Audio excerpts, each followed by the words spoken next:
दर्शक बंधु स्वागत आपको गोटे विशेष कार्यक्रम यही चैनल दुईटी न्यूज गोटे वीडियो आपको दुईटी न्यूज गोटे वीडियो देवाक चाहिए। आपको जो न्यूज पसंद आसो आप देखिए, जोटा आप जानना चाहते देखिए, अन्यटा को आप स्किप करेंगे। तो प्रथम न्यूज हूँ बात्या विषय। हाँ आज्ञा, सृष्टि है बात्या सेन्यार इंडोनेशिया उपकूल में अतिक्रम कर संभावना। सृष्टि है बात्या सेन्यार मल्लका समुद्र संधि पार्श्ववर्ती उत्तर इंडोनेशिया में बात्या सृष्टि होने आईएमडी पक्षर सूचना दी जाएगी।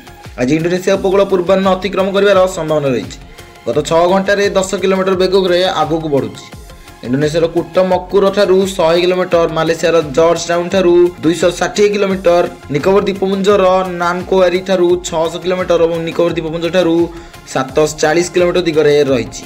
यह क्रमशः पश्चिम दिग को गति कर परवर्ती 48 घंटे पश्चिम दक्षिण पश्चिम दिग को गति कर पूर्व दिग को रिकर्व कर।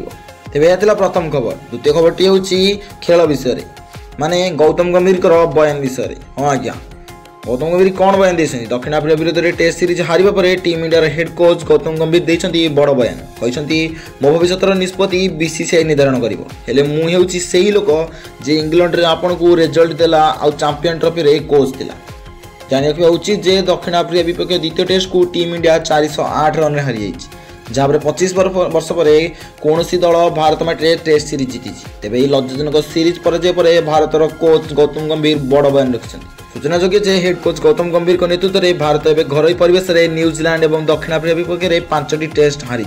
यह 66 वर्ष मध्य प्रथम थर जे दल 7 मास पर 5टी टेस्ट हारी। तेज आम देखा अन्य न्यूज अपडेट सहित आप निश्चित भाव में चैनल को सब्सक्राइब कर रखुँ।